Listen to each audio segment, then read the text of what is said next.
Good evening, everyone, and welcome. I'm Maya, the Program Associate for Village Preservation. I'm so glad you're here with us today. Just let us know where you're calling or zooming in today in the chat.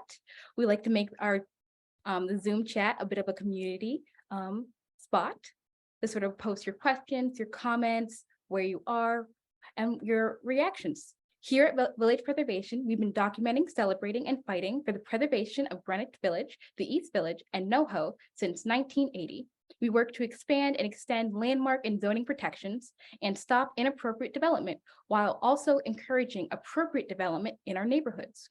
We have secured landmark designation of more than 1,250 buildings in our neighborhood and zoning protections for nearly 1,000 blocks. We host 75 free programs a year, and we hope you will join us for a future program. In fact, next week, on August 16th, we will be hosting an in-person conversation with Adrian Untmeyer, the host of a new podcast called Wrecking Ball, which is about how New York court law affected landmark designation throughout the years. Our events cover a wide range of topics focused on the history, architecture, and culture of Greenwich Village, East Village, and NoHo, and the important role of historic preservation in our communities and our lives. We look at the role of everything from local small businesses to independent cultural institutions, civil rights, and social justice movements. Great artists, writers, musicians, dancers, and others connected to the creative legacy of our neighborhoods, as well as the irreplaceable and unique built environment. We are a members-based organization, so your support is essential to enabling us to provide this free programming for our community and continue our advocacy and preservation work. If you like what we do, join or make a donation.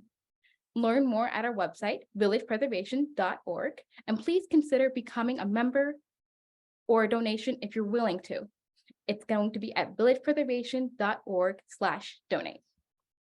All right, so there's just a little bit of Zoom protocol. If you have questions for our speaker, please use the Q&A function or put it in the chat. There's no need to wait to submit your questions. We're going to be collecting questions throughout the entire event and then saving them for the end. Also, feel to chat throughout the presentation. The Zoom chat will be open, so please feel free to leave your remarks and comments.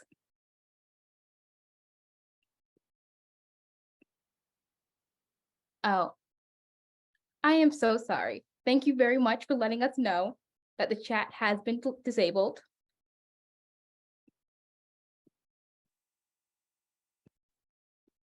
All right, so the chat is now open. Now you can feel free to leave your comments, remarks, and questions there. All right, so I'm gonna hand it over to our speakers for tonight. Up first, we have Loretta Howard. She is the co-creator and executive director of On This Spot short form video. Short form video On This Spot NYC is a nonprofit digital mapping project that aims to tell the stories of diverse women artists through short form documentary video. Loretta, go ahead and take it away. Thank you so much, Maya. I am so happy to be asked by Village Preservation to speak with you tonight because I now live on the Upper West Side, but like many of you, my heart is in the village. I love Greenwich Village. Yeah, my name is Loretta Howard. I am the co-founder and executive director of On the Spot, New York City, Stories of Pioneering Women Artists. As Maya said, we bring the stories of women artists in post-war New York alive through short form documentary videos. I grew up at 32 West 10th Street between 5th and 6th in the 1960s and 1970s. It was a 5-story walk-up, and Leonard Bernstein had previously lived in our apartment. The village at that time was still home to so many in the arts, including my mother, who was a writer. I later found out, many years later, that our apartment was right across the street from what had been the 10th Street studio building at 51 West 10th Street. an extraordinary alliance of modernist artists. They were well known as the Bombshell Group. Unfortunately, in the 1950s, the building was torn down. But also on my block, my very own childhood block was Marcel Duchamp. He lived at 28 West 10th Street, a location he chose because of its proximity to the Marshall Chess Club, which was 23 West 10th Street. So it's this kind of rich history that lies behind closed doors that's always fascinated me. And this is exactly the kind of hidden art history that On This Spot hopes to reveal. And Anna, please introduce yourself. Hello, everyone. My name is Anna, and I am a summer research and outreach associate with On The Spot, and I'm so excited to be here today. I was drawn to the project of On The Spot because of my interest in women's art history and more generally my interest in history of the stories that go untold and giving those stories voice. This summer, I've been doing archival research alongside Spot's team, digging into the histories of New York City's pioneering women artists and getting to know the art world through partnerships with other arts organizations like Village Preservation and doing outreach on social media. We're so excited to be here, and we're really excited to show you our videos. All right. So we're going to start by having a 25-minute screening of some of On This Spot's videos. You will now see 10 of their short videos, all centered around Greenwich Village. However, there are many more available to watch on their website, onthespotnyc.org. Of course, we will be linking it in the chat. They're fantastic videos, and I recommend perusing all of them. This will be a screening of the introduction, one about Joan Mitchell, Selma Burke, Mine Okubo, Judson Memorial, Yoko Ono, The Village Voice, Helen Frankenthaler, and Beth. After our screening, we will have a presentation from both Loretta Howard and Anna Wetzel, and then afterwards we will have a Q&A where everybody. So I feel free to participate, and where you're free to ask your questions. All right, so please stand by while I start the video. On This Spot, New York City, stories of pioneering women artists. On This Spot is a map of a woman's revolution in art, neighborhood by neighborhood, decade by decade. From the 1950s to the 2000s. Men made the rules and women broke the rules. Again and again. A diverse and inclusive group. We are retelling art history with the stories of these women, and we are putting women on the map. Women artists change the art world and change New York City forever. We take you there, behind the closed doors,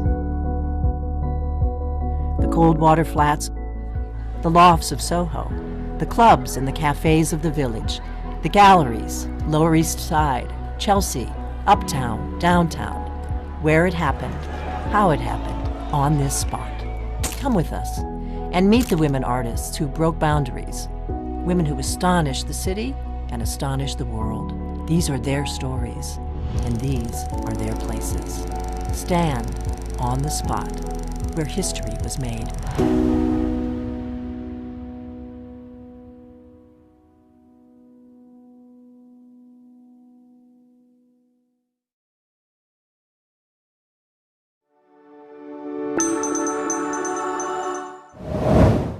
Joan Mitchell, 60 St. Mark's Place. Young abstract expressionist Joan Mitchell moves to this distinct East Village address in 1952, an apartment she maintains for much of the rest of her life. Mitchell had been living in Greenwich Village close to the action at the Cedar Bar, the club, the San Remo. Noted painters Franz Kline and Norman Bloom are all close by, and she will soon befriend them. Mitchell is already known for her bold abstractions, with her slashing brushstrokes, violent and beautiful. She's gorgeous and tough. She's a hard drinker and always has a cigarette in hand. Fellow painter Grace Hardigan said, "I've never heard anyone swear like that."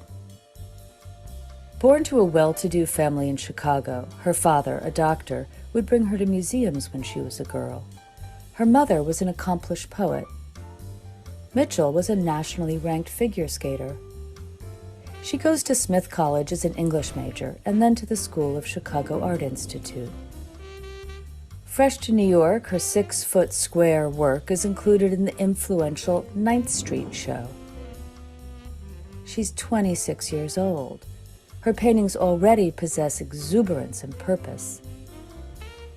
At the opening of her show at the Stable Gallery in 1957, Mitchell dresses up and friends come to celebrate her. That same year, here in her St. Mark's Place apartment, Mitchell directs a famous editorial shoot. Rudy Burkhart showed Mitchell how to set up the lights and use a timer. She staged and took the photos of herself with his camera. The results of this remarkable collaboration are published in Art News magazine for an article by Irving Sandler, Mitchell Paints a Picture. Mitchell tells Sandler, "The freedom in my work is quite controlled." Mitchell will go on to spend much of her career in France, tending her garden and painting in Vetoul. These works also garner much praise, but Mitchell's reputation was made at a much earlier age, during her younger years, right here in New York's East Village.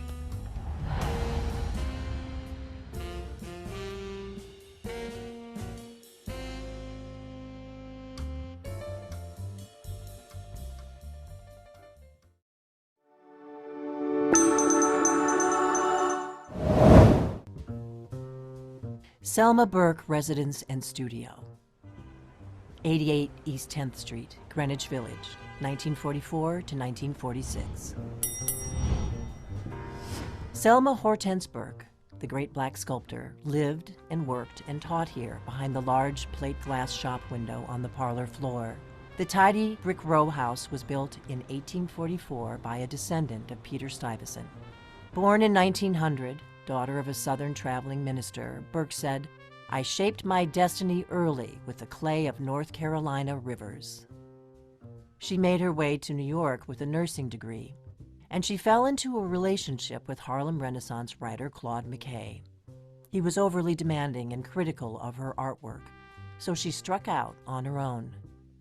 In the 1930s, she sailed off to Europe on a fellowship, first to Vienna, then to Paris, studying with Aristide Maillol. The painter, Henri Matisse, advised her to go bigger, more monumental. She did, with her colossal busts in clay and bronze. Next came a Master of Fine Arts degree from Columbia University, 1941. During World War II, she drove a truck in the Brooklyn Navy Yard. President Franklin Delano Roosevelt sat for his portrait with Burke before his death in 1945. He even visited her here on East 10th Street for his approval of her portrait. Selma always said it is her own likeness of Roosevelt on the U.S. dime, but the U.S. Treasury didn't give her credit. Selma Burke's Roosevelt is her testimonial. It's in your pocket today.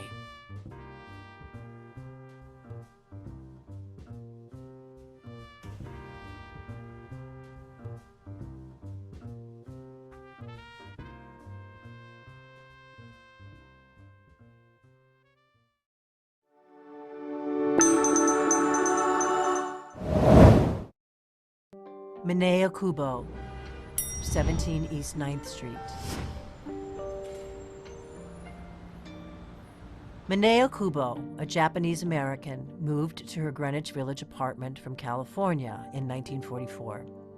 She had just been released from captivity in World War II U.S. internment camps for Japanese citizens and Japanese Americans. Her remarkable illustrated book chronicles her experience. Today, Citizen 13660 is considered to be the first true graphic novel. Amazing to consider. Okubo was second-generation Japanese American. She had never been to Japan and spoke very little Japanese. She was one of 120,000 Japanese Americans and Japanese citizens who were forcibly removed from their homes after the attack on Pearl Harbor, December 7th, 1941. They were given just 3 days preparation. Okubo and her brother were first sent to the registration center, a former horse racing track.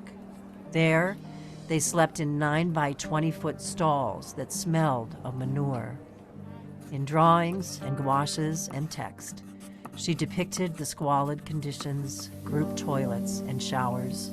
Okubo wrote, "Cameras and photography were not permitted in the camps, so I recorded everything in sketches, drawings, and paintings." Her 2,000 drawings and gouaches make up an indelible record of a little-seen chapter of American history. Assigned the family unit number 13660, Okubo wrote, "The number was on suitcases and everything that you owned. You became a number." Okubo had already distinguished herself as an artist before her imprisonment. After the war, once settled in New York, Okubo sat down to write Citizen 13660 in this apartment, here on 9th Street. Her Greenwich Village apartment would become a home away from home for many Japanese Americans who had left the West Coast after being released from internment camps. She died in this same village apartment in 2001, living to age 88. Seemingly an anonymous New Yorker, she had, in fact, illustrated the most searing account of these atrocities. She was often interviewed about her years in the camps and was a crucial activist witness to history.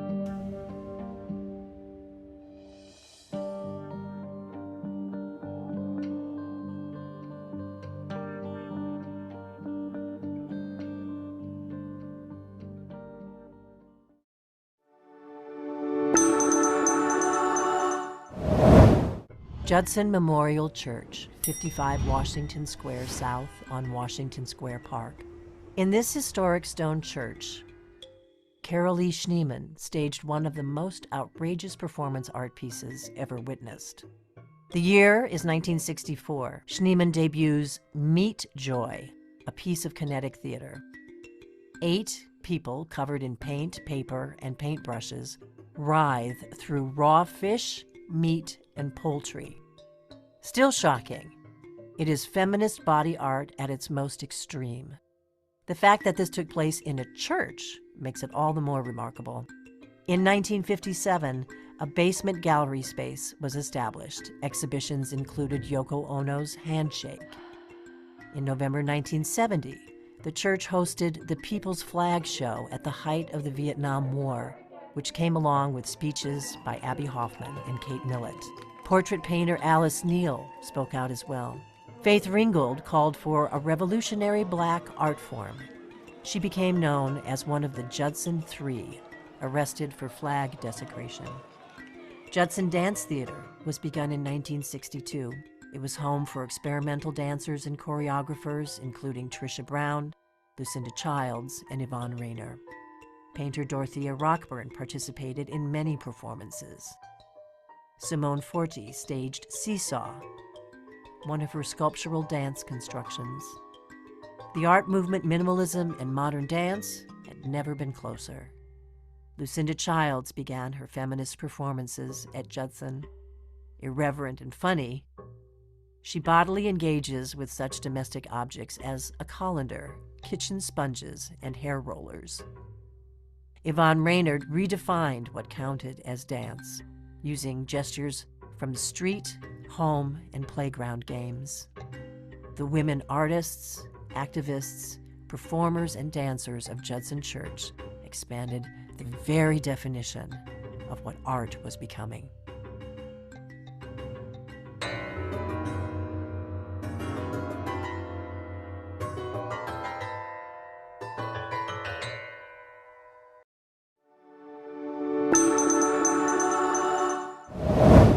Yoko Ono. In October of 1971, Yoko Ono and John Lennon moved into their first New York apartment together. They sublet a 2-bedroom at 105 Bank Street.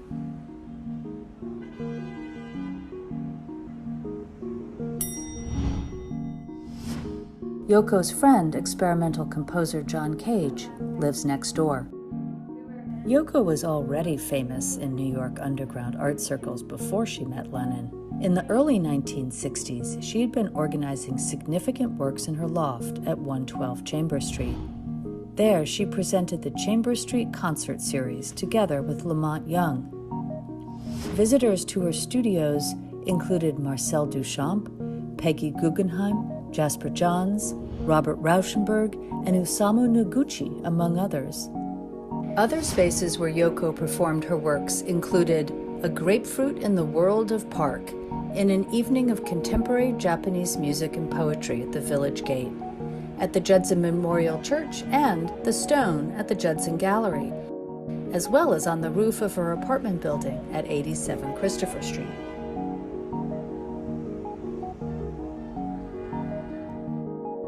In the years spent in the Village during the early 1970s, Ono performs at Flux House Cooperative at 80 Worcester Street, a center for the experimental art collective Fluxus.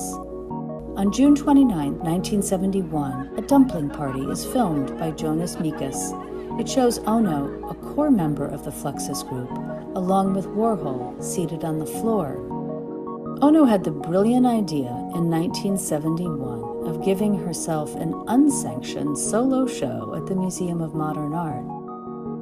She is pictured as staging a performance in MoMA's Sculpture Garden, reportedly releasing perfumed flies from a bottle. She makes photographs of herself outside of the museum, carrying a shopping bag with the letter F on it, changing the word art.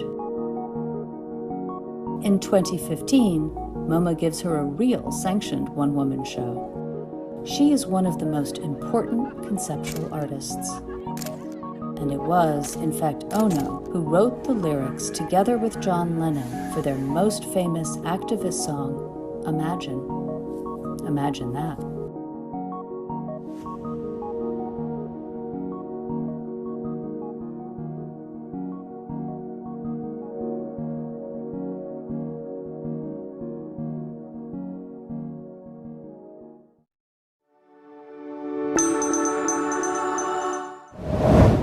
The Village Voice newspaper, 36 Cooper Square. Founded in 1955, the Village Voice newspaper made the arts downtown really matter. Dance, performance, fine art, popular music, all mixed with leftist politics and urban hipness. It began in a West Village apartment and grew to become a cultural phenomenon. Male staffers outnumbered the women 5-1, but those women were powerful and influential. Artists were always part of the editorial mix. Legendary photographer Bernice Abbott worked on assignment. Marilyn Nance, also known as Soul Sister, worked freelance as a photographer starting in 1975. Sylvia Plahy's moody photographic journal, Unguided Tour, appeared as a weekly feature on the contents page. She was on staff for 30 years. Nell Blaine, a noted painter, was credited for art and production early in the paper's run. Cartoonist Linda Berry invented her own form of social satire as a featured pioneer of comics. Some of the paper's best culture journalists were women reporters. Jill Johnston, feminist author of Lesbian Nation, covered dance. Her column became a diary of life in the New York art world. She was the subject of one of Andy Warhol's portrait films. Art critic Roberta Smith wedded her reviewing style at The Voice. Today, she is lead critic for the New York Times. Prize-winning short story author of Ship of Fools, Catherine Ann Porter, wrote profiles of village characters. And muckraker Mary Perot Nichols single-handedly saved Greenwich Village from destruction. Nichols spearheaded opposition to city planner Robert Moses's 10-lane expressway that he planned to run straight through Washington Square Park. Scrappy, irreverent, wise, and scathingly observant. The Voice was a weekly record of downtown's creative world. And if you didn't read it, you weren't with it.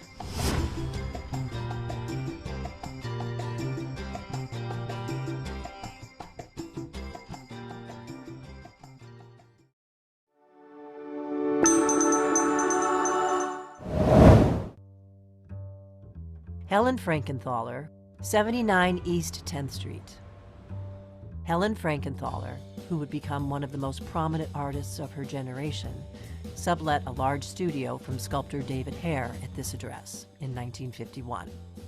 "It's really huge and beautiful, and I'm thrilled," she said.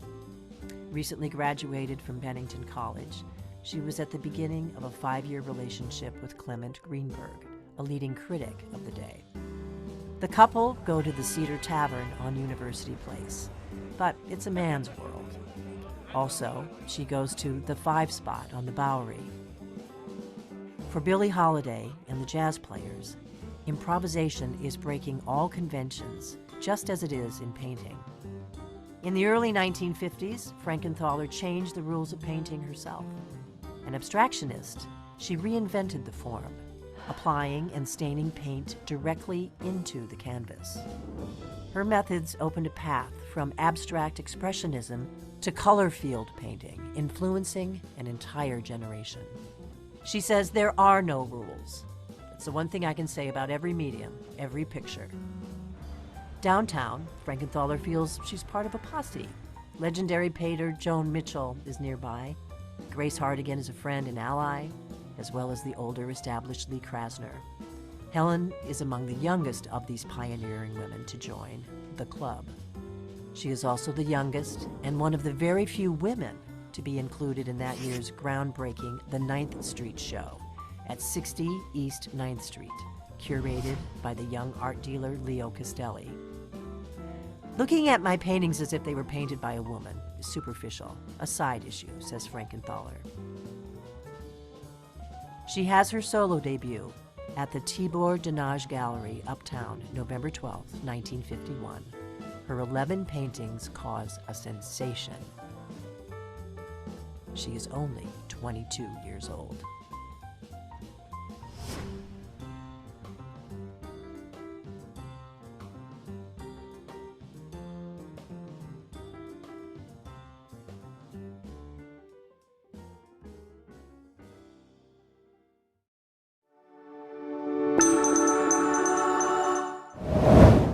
West Beth Artist Community, 55 Bethune Street. The West Beth Artist Community was conceived in the late 1960s as affordable housing and studios for artists. It opened in 1970 and comprises a full city block in the far West Village, with an active art gallery still used today, as well as a dance studio. It has been a haven for so many women artists since its opening. Some notable figures include Shigeko Kubota, overshadowed by her husband Nam June Paik. She was also an early video artist pioneer. Kubota made autobiographical videos. She had been in the New York Fluxus group. Anita Steckel, born to Russian immigrant parents. Steckel is best known for her paintings and photo montages with sexual imagery, such as her Giant Woman series. She moved to West Beth the year it opened and lived there until her death. Lorraine O'Grady, the celebrated multimedia feminist artist, born to Jamaican immigrant parents. She was the subject of a major retrospective at the Brooklyn Museum. O'Grady performed as Mademoiselle Bourgeois Noire, Miss Black Middle Class, wearing a white dress made of 180 pairs of white gloves. She would show up uninvited to art events. It was an act of feminist space claiming. Hannah Wilke was a major figure in 1970s video and performance art. Born in New York City, Wilke was a feminist conceptual artist. Her subject matter was usually confrontational, known for her ceramic vaginal sculptures, sometimes made from chewing gum. Elizabeth Murray, a painter who reinvigorated the medium in the 1970s with her playful geometric abstractions. She said, Painting is dead? Oh, really? The hell with that. I am painting. Helene Aylan, born Helene Greenfield in Brooklyn, in an Orthodox Jewish community. Aylan was an original of process art. She was a self-described eco-feminist. Diane Arbus, a photographer of strange and wonderful individuals. Arbus had long made the West Village her home. She moved to Westbeth from her house on Charles Street the year it opened. She often photographed in such nearby village locations as Washington Square Park. With psychological intensity, she found characters to make her own. She lived at Westbeth for only 1 year before she was overcome by depression, and at age 48 took her own life there. These are just some of the remarkable women who have made Westbeth more than just a shared residence. It has provided a protective utopia for the creative and the brave.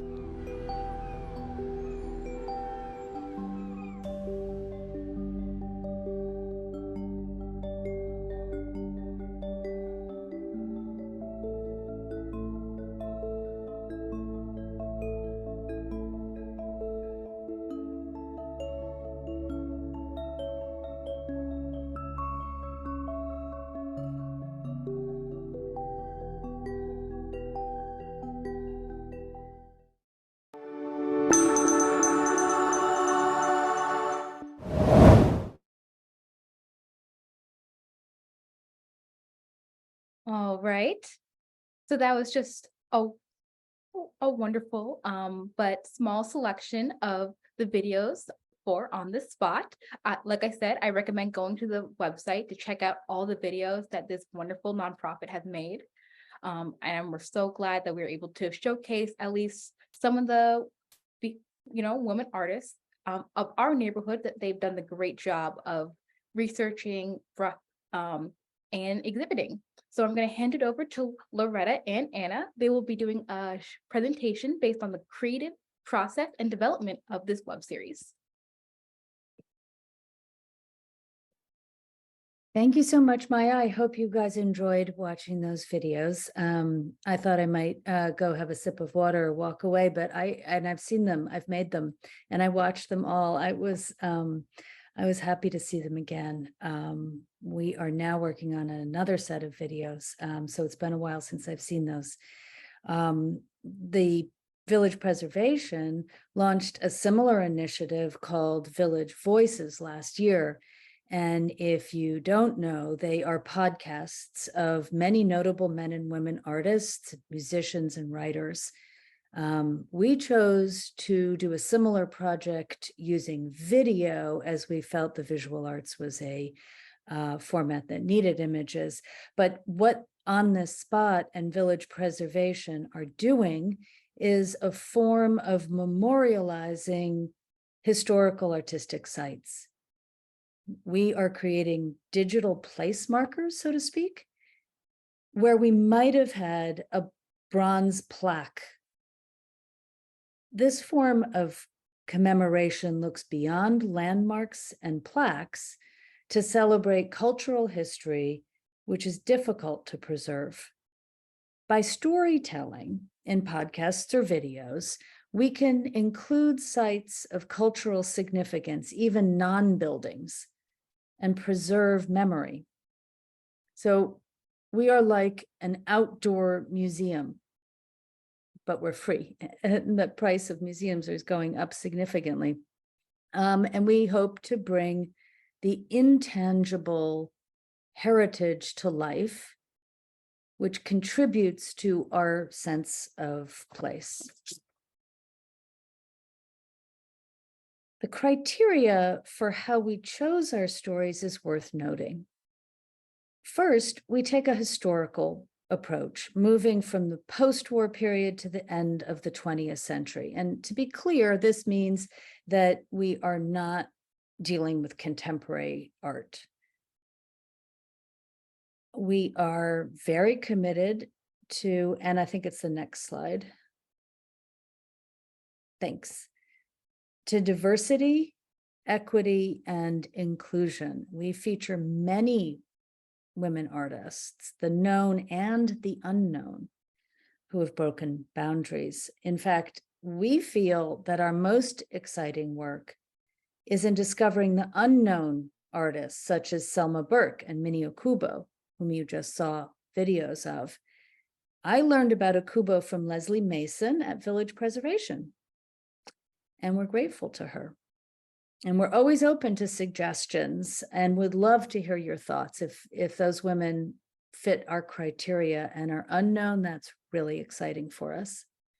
But for even the most famous artists, On the Spot videos are filled with moments of discovery.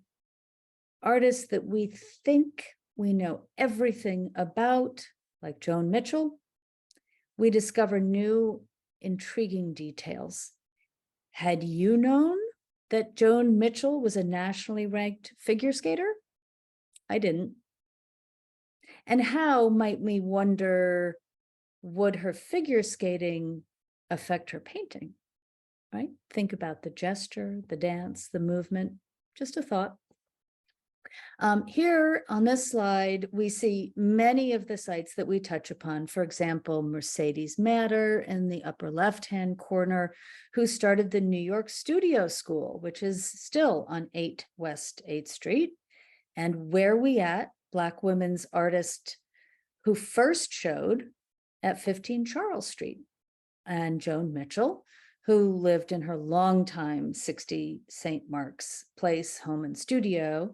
In the lower left, we see Elaine de Kooning at the Cedar Tavern on University Place, and Yoko Ono, who did performances on the roof of her apartment at 87 Christopher Street before moving to 105 Bank Street with John Lennon. And finally, Lynn Drexler, who lived in the Evangeline, which was a Salvation Army boarding house for women at 123 West 13th Street, while she was attending Hans Hofmann School of Fine Arts at 52 West 9th Street. So many village locations are covered. On the Spot is organized by neighborhood, starting in the West Village and East Village, then continuing on to SoHo, which we're working on now, the Lower East Side, Chelsea, TriBeCa, Midtown, Upper East Side, Upper West Side, Harlem, and beyond. We move through the decades from the 50s to the end of the 20th century. And now I'd like to tell you a little bit more about our story. Our leadership team, which you see here, has wide experience in art history, film production, and digital technology. My partner and co-creator, Tony Gans, grew up in a New York family of legendary art collectors. And few collectors have the art historical knowledge and serious engagement with art that Tony and his family has. Tony and his wife, Gail, are both well-known movie producers. So it is no accident that On the Spot is, at its root, a film project. We understand the impact that good film can have on shaping beliefs and values. The origin story is that Tony Gans and his wife had just been in London admiring the little historical biographies printed on the famous blue plaques in London. He mentioned the possibilities of a similar idea for the streets of New York. More precisely, identifying and marking the buildings where artists had lived and worked. After all, there simply aren't too many times and places in art history since the Renaissance, maybe there aren't even any as important since the Renaissance, that have experienced a comparable eruption of creative genius and activity as occurred in New York City after the war. Nonetheless, most of us walk New York streets without ever having a moment of recognition or curiosity when we pass by these sites. However, the prospect of trying to convince New York landlords to allow us to put up commemorative plaques on their buildings seemed to be more trouble than it was worth. Not only that, something about the idea itself seemed a little tired. The stories of these men, a little too familiar. Because actual plaques were too difficult, we decided to make short biographical videos, 2 to 3 minutes at the most, and make them widely accessible. It was a simple idea. No plaques, no landlord, just videos, all free. We began by making lists of artists, both men and women. But women, after all, had long been underappreciated, underacknowledged, undervalued, their stories not told over and over and over again, many of them largely forgotten. Short-form videos allow us to reclaim and recenter women in art history, particularly in the context of thinking about preservation. Women's studios are sites that are challenging to preserve. Think if we tried to create a permanent plaque for the under-recognized. But in this format, we're able to include hundreds of places with cultural significance. And many of those sites are now gone. They could be a CVS or a Subway, so they're non-buildings. We can therefore commemorate and shed light on the often overlooked spaces associated with women artists. In 2018, Mary Gabrielle published 9th Street Women. We were truly inspired by the struggle of these women artists to make it in a man's world. We're taking a page out of this retelling and reclaiming of art history. We are centering women in narratives where they had previously been sidelined. We tell the social, biographical, and personal stories. We hope they're quirky, witty, and not dry like Wikipedia entries. On This Spot's mission is to broaden recognition for more women artists. The over 70 artists that we currently highlight will be expanded to hundreds of women. There are so many compelling stories. We produce videos not only on individual artists, but also on clubs, hangouts, eateries, and places that are meaningful for each neighborhood.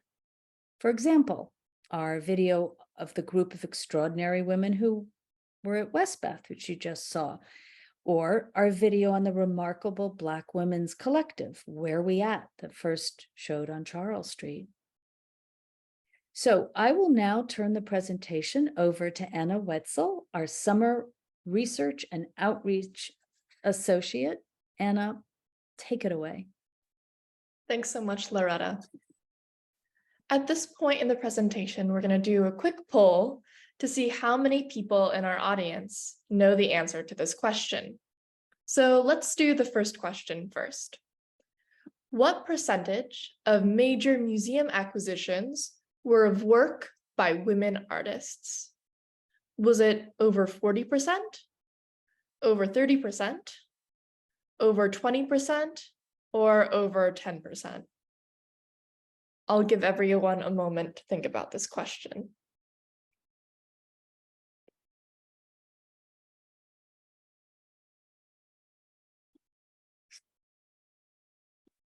And if you're having any trouble with the poll, feel free to write in the chat your thoughts.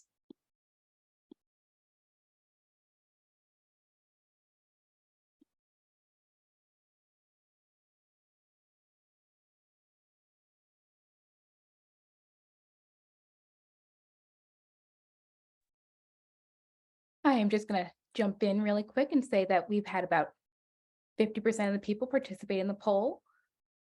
We're just going to wait about 15 more seconds or so to let everybody get a chance to answer at least the first question.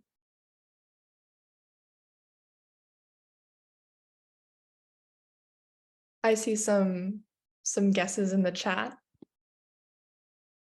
All right, so you can go on to the second question. Great. So if it's okay, I'll address the first question first, if that works with everyone. Mhm. If everyone can see, this chart is from a study by Burns Halperin, released just this past September. And it shows that in major museum collections, only 11% of the artists represented were women. So if you answered the poll just above 10%, you were correct.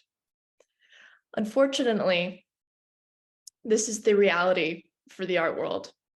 Only 11% of major museum acquisitions represented by women, and only 0.5% are represented by Black American women artists. We are seeing high-profile exhibitions of women artists in our institutions, which is wonderful. But as the data shows, there is an entrenched system of sexism and racism. We are just starting to see things starting to change for the better, but we have a long way to go. Let's do another quick poll. If everyone can answer the second question, and feel free to answer in the chat. Of the $68 billion art market, what percentage of sold work was created by women artists? Was it under 20%, under 15%, under 10%, or under 5%? Great. I'll give everyone a moment to really process what questions and figures we just went over. So to address the first question again, what percentage of major museum acquisitions were of work by women artists? It's only just above 10% at 11%, and 82% of our audience had a sense that that was the reality. And then for our second question, of the $68 billion art market, what percentage of sold work was created by women artists? And once again, the majority of our audience is clued into the reality that just below 5% at 3.3%, that the sold work in auction sales worldwide was created by women artists. So returning to the chart that I have on the screen, according to that same report, the Burns Halperin report of December of 2022, as a percentage of auction sales, women only represent a minuscule 3.3%. This chart shows us that art sales at auction worldwide, and the news is troubling.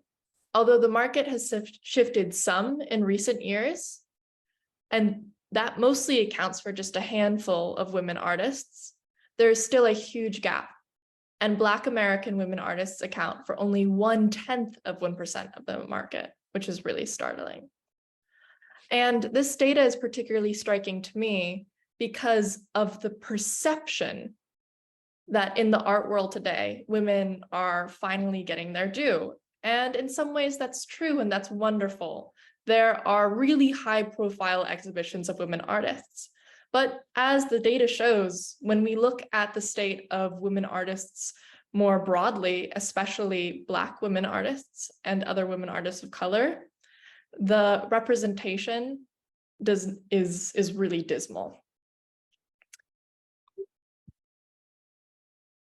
And this is why we are supporting women artists, because women continue to be underrepresented in the art world, despite the perception of gains. Let's look at the photo on this image. Here we see artist Hedda Stern in 1950. She's the lone woman abstract expressionist in the group called the Irascibles. Talk about gender inequality. She's on the top of the heap, but her career is still marginalized. What a striking pictorial statement. As we have just seen, the data shows women are still underrepresented. This is our motivation.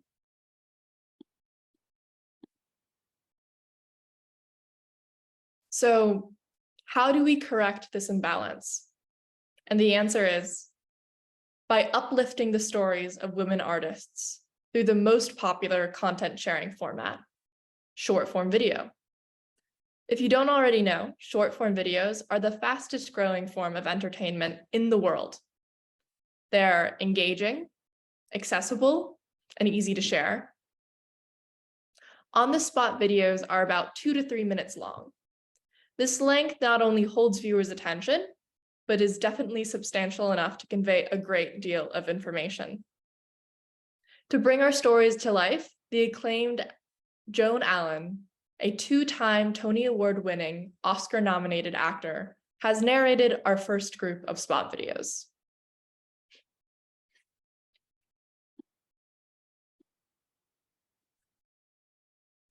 On the Spot sits at the intersection of arts, education, NYC civic pride, digital entertainment, and feminism. We are breaking new ground by combining these key areas and changing the way we might experience New York City.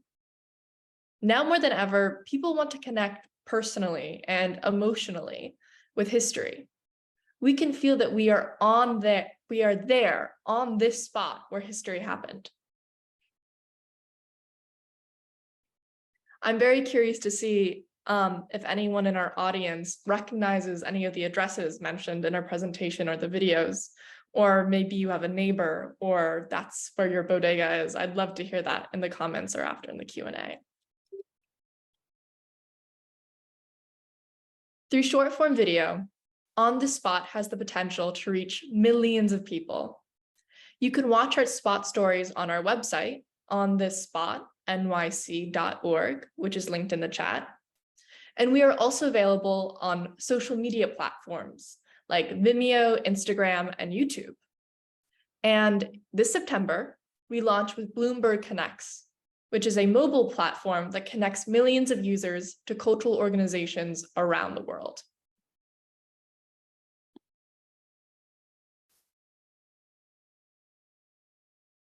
We are pleased to be gaining momentum and reaching a large and wide audience, and would love to share our stories with other cultural partners. We're already sharing our content on the social media platforms and websites of collaborators like Japan Society, Westbeth Artist Community, the Helen Frankenthaler Foundation, the Feminist Institute, the New York Historical Society, Public Art Fund, Village Preservation, of course, and many others.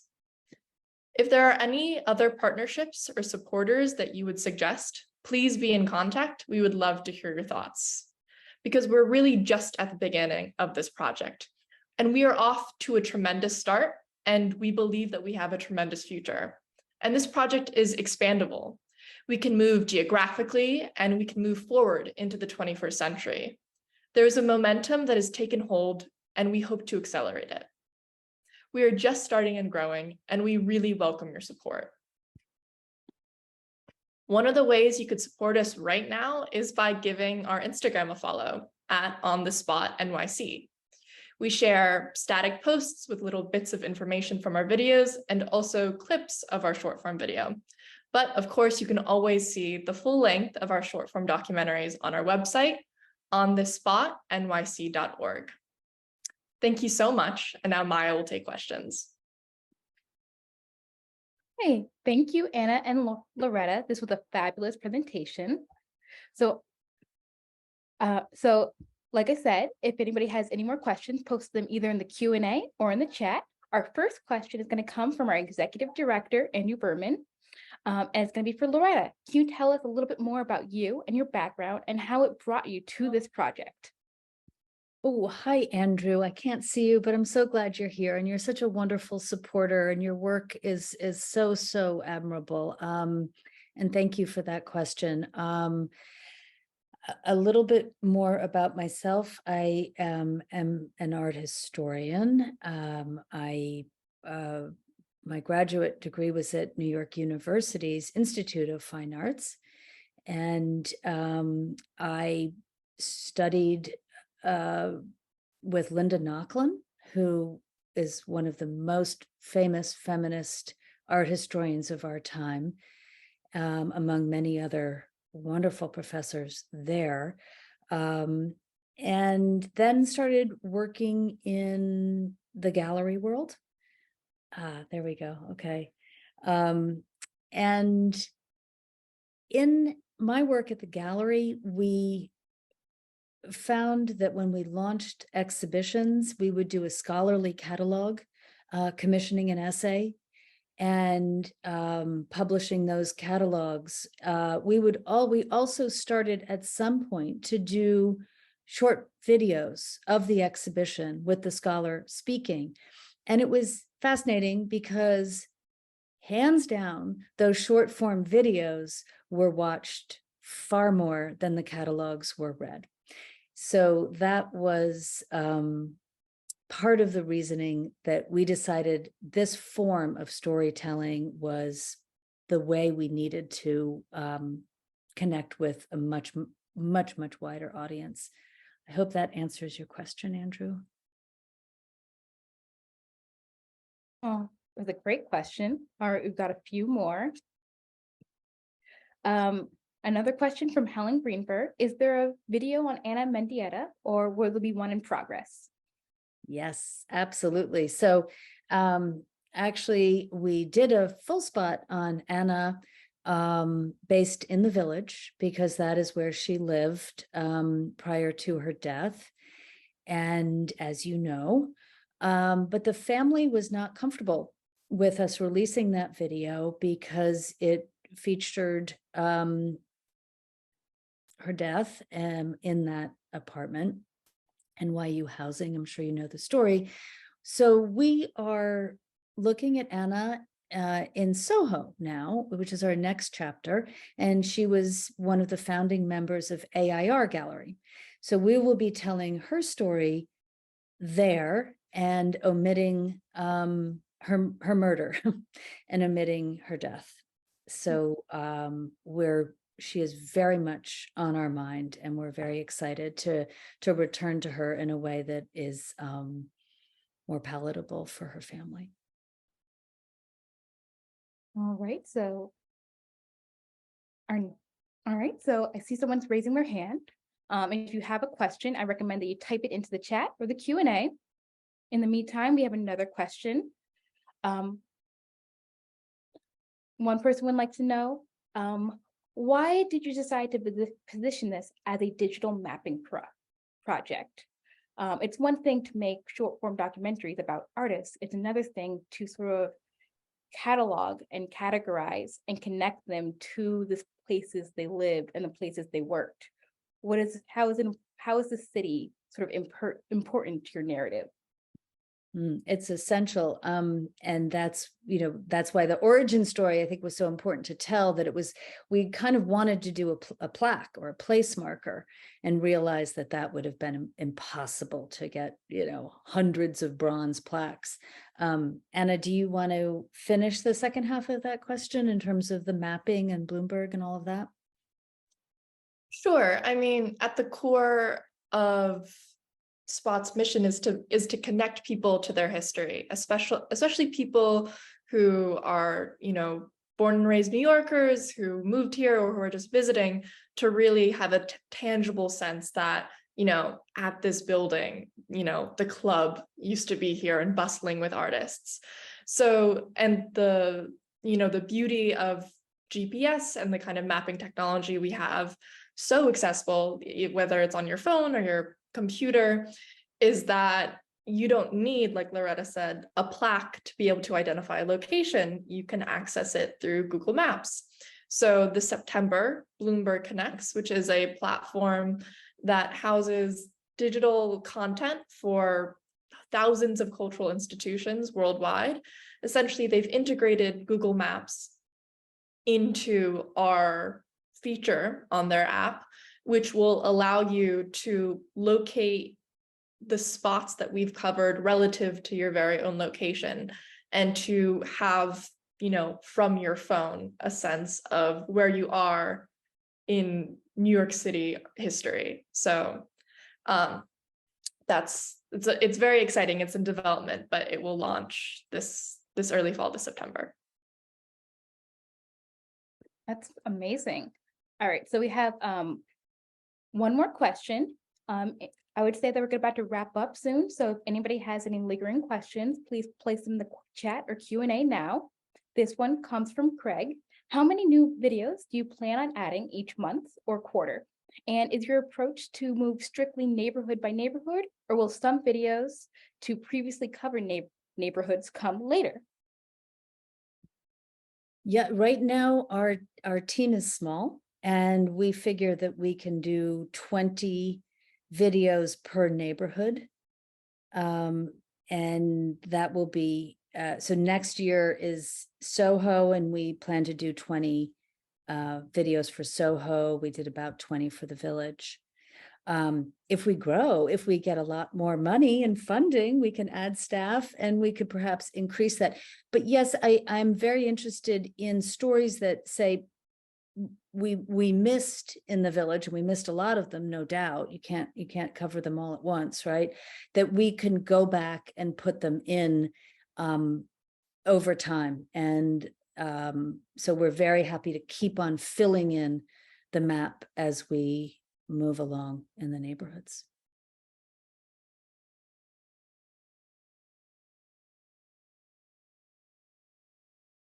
I'm muted.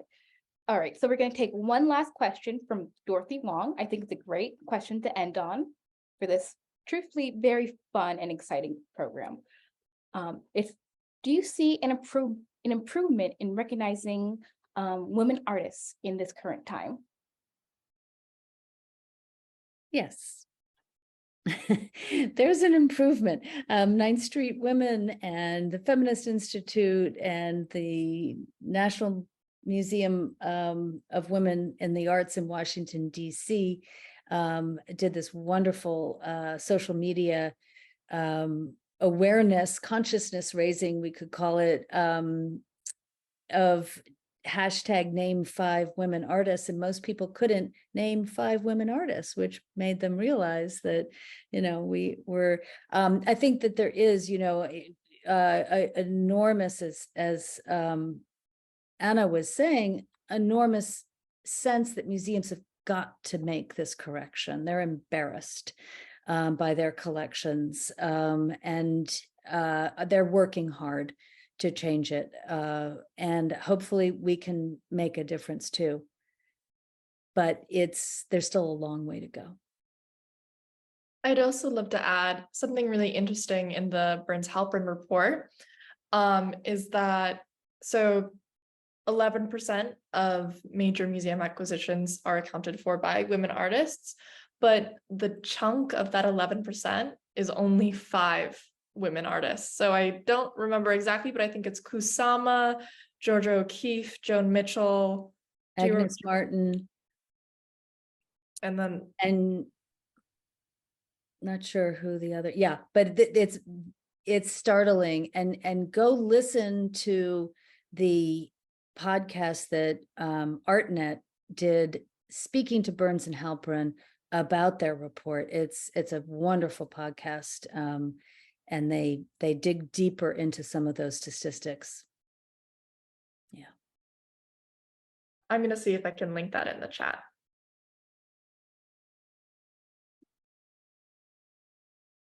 All right. Thank you, Loretta and Anna. This has been a fabulous program.